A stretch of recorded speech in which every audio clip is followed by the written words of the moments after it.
اگر آپ کبھی ٹوٹے ہیں، بکھرے ہیں یا زندگی کی سختیوں میں اپنے آپ کو کھو دیتے ہیں تو یہ کتاب آپ کو وہ روشنی دکھاتی ہے جس کی مدد سے آپ دوبارہ خود کو پا سکتے ہیں۔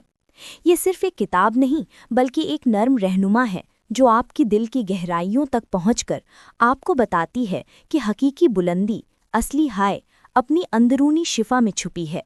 زندگی میں اکثر ہم باہر سے تو ٹھیک نظر آتے ہیں مگر اندر سے ٹوٹے اور بوجھل ہوتے ہیں۔ لوگ ہمیں مسکراتا دیکھتے ہیں لیکن ہمارے دل کے اندر چھپی تکالیف، اداسی اور خاموش درد کا اندازہ نہیں ہوتا۔ یہ کتاب healing is the new high اسی اندرونی کیفیت کے لیے لکھی گئی ہے۔ مصنف ویکس کنگ ایک برطانوی لائف کوچ ہیں۔ وہ ایسے لکھاری ہیں جو انسان کے اندرونی دنیا، اس کے ٹوٹے ہوئے حصوں اور اس کے جذبات کو گہرائی سے سمجھتے ہیں۔ ان کی باتیں سادہ بھی ہیں اور دل پر اثر کرنے والی بھی۔ ان کا ماننا ہے کہ انسان کی اصل طاقت اس کے اندر کی شفا یابی میں چھپی ہوتی ہے، اور یہی اس کتاب کا بنیادی پیغام ہے۔ ہم اپنی زندگی میں بہت کچھ برداشت کرتے ہیں۔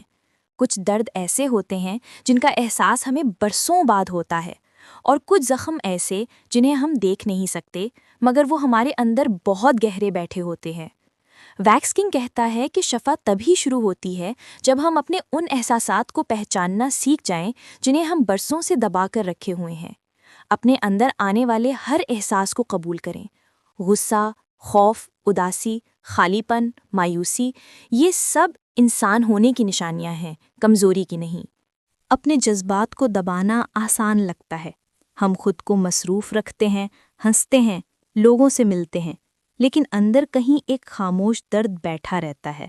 کتاب کہتی ہے کہ درد کو دبانے سے انسان وقتی سکون تو پا لیتا ہے مگر اندر سے مزید کمزور ہو جاتا ہے۔ شفایابی کا پہلا قدم یہ ہے کہ ہم اپنے اندر کے درد کو پوری طرح محسوس کریں، اسے تسلیم کریں اور پھر آہستہ آہستہ اسے چھوڑنا سیکھیں۔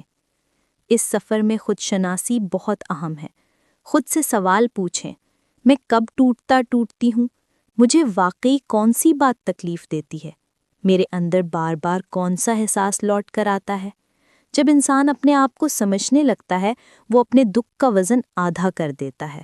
کتاب یہ بھی سمجھاتی ہے کہ ٹراما، چاہے وہ بچپن کا ہو یا کسی تکلیف دہ رشتے کا، انسان کی زندگی پر گہرا اثر چھوڑتا ہے۔ اس ٹراما کو ہیل کرنے کے لیے چھوٹے مگر طاقتور عمل مدد دیتے ہیں۔ گہری سانسیں لینا، چند لمحوں کی خاموشی، مائنڈفلنس، جرنلنگ، خود سے بات کرنا اور خود پر نرمی اختیار کرنا، یہ سب چیزیں زخم کو بھرتی ہیں، چاہے یہ عمل آہستہ ہی کیوں نہ ہو۔ حدود مقرر کرنا بھی شفا یابی کا ضروری حصہ ہے۔ ہر انسان کا حق ہے کہ وہ اپنی جذباتی حفاظت کے لیے بس اب مزید نہیں کہہ سکے۔ جو رشتے یا حالات ہماری روح کو تھکا دیتے ہیں، ان سے فاصلہ قائم کرنا خود سے محبت کی علامت ہے، بے وفائی نہیں۔ ویکس کنگ خود سے محبت کو سب سے بڑی شفا قرار دیتا ہے۔ خود سے محبت کا مطلب ہے اپنی قدر جاننا، اپنی ناکامیوں کو معاف کرنا، اپنے آپ کو پیار سے دیکھنا اور اپنی ضرورتوں کو اہمیت دینا۔ جب انسان خود سے محبت کرنا سیکھ جاتا ہے، دنیا کی بہت سی سختیاں خود ہی ہلکی پڑ جاتی ہیں۔ کتاب یہی سکھاتی ہے کہ شفا یابی ایک سفر ہے، آہستہ، نرم مگر مسلسل۔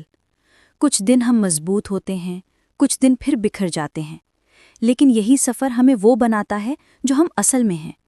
اگر آپ کبھی پیچھے چلے جائیں، گرتے محسوس کریں تو خود کو ملامت مت کریں، یہی شفا کا حصہ ہے۔ یہ کتاب ہمیں یاد دلاتی ہے کہ اصل طاقت، اصل خوشی اور حقیقی سکون ہماری بیرونی دنیا میں نہیں بلکہ ہمارے اندر کی شفا یابی میں چھپی ہے۔ یہ ہمیں سکھاتی ہے کہ کیسے اپنے درد اور زخموں کو قبول کریں، انہیں سمجھیں اور محبت اور ہمدردی کے ساتھ آزاد کریں۔ آخر میں یہی بات رہ جاتی ہے کہ اصل طاقت، اصل خوشی اور اصل سکون تبھی ملتا ہے جب انسان اپنی اندرونی ٹوٹ پھوٹ کو ہیل کر لیتا ہے۔ محبت، معافی، نرمی، ہمدردی اور خود کی قدر، یہ سب مل کر آپ کو اس مقام تک لے جاتے ہیں جسے مصنف نیا ہائے کہتا ہے، یعنی وہ سکون جو باہر نہیں، آپ کے اندر پیدا ہوتا ہے۔